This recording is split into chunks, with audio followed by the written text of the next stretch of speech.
ever. I want you to go absolutely berserk, lose your mind, put your hands together for Mick Smith!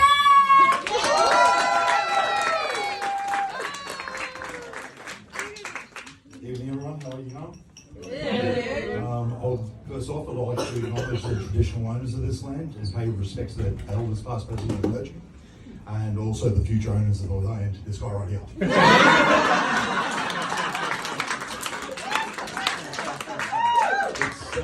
It's very rare to actually have political powerhouses in an audience with you, and to actually have met them prior. So I'd like to acknowledge Chancey Paik and where are you? I can't see. Look, you know, it's not going to be nice, but have a giggle, that's at your expense. You know what, it's inspiring to actually see, you know, 4 Indigenous Australians actually make up the cohort of one side of politics. So I think that's something that we can be actually proud of. The thing that I am worried about though is their diversity ticket that they decided to go with last election.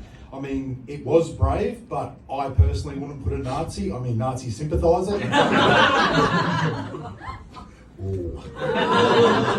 Anyway, so cracking on with it. So yeah, no, I've done a few things in my time. Just clocked over 18 years in Darwin Tuesday, so that's, you know, an impressive milestone by any stretch of the imagination. If you don't get out of here by 2 years, you usually stay here forever. So in that time, I was a therapy dog. I've been a therapy dog handler, and my main gig was a therapy dog handler at Dondale. You know, I walked in there. I was having, you know, it's a good place. Like, sorry, it's not a good place. The whole place wasn't. I was working with the perfect offsider. She was completely feral. She was the worst therapy dog ever, but she was the best therapy dog for Dondale. She got along with the kids. She engaged well. She growled at the guards, and that just made them way more relatable for them. And over that time, like, had exposure, built up relationships and that, and you know, really got to know these young people. And one of the young fellas, he was a bit worried. Like, he was going to the big house in a few days' time. Like, he was just turning 18, and he was a bit, you know, apprehensive about everything. I'm like, mate, you're confident, you're outgoing, you can, you know, if you put all these things together, you can build a life for yourself outside. Because his main goals were to get a relationship, to live outside jail, and to, you know, to fulfill life in jail. I was like, yeah, man, that's cool. So a few weeks ago, I hear about him. He's doing really well. He's out of jail. He's got a relationship, and by the sounds of it, he's going great guns. The only detrimental thing to it was that he wasn't supposed to be out of jail.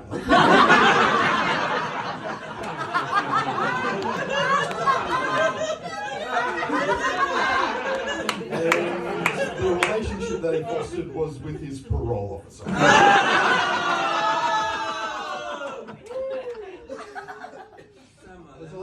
You know, wet season, silver linings, all that sort of thing. So fantastic.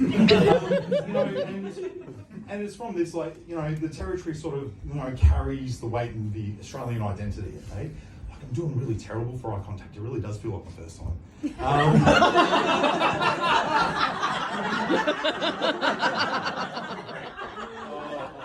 So, you know, whenever you go overseas, or whenever you see an Australian performing in the main sphere and that sort of thing, they get, like, you know, from Sydney, they're fucking yuppie. They've got, like, latte hanging off their fucking arm. You know. And we've got 9 out of the 10 deadliest snakes in the country. Can't I fought 8 of them to get to my car this morning? Fuck off. Well, team, that will do me for this evening. Thank you very much.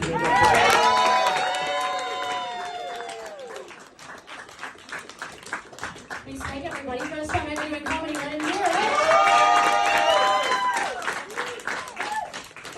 So good. I love seeing people do comedy for the first time. I love it.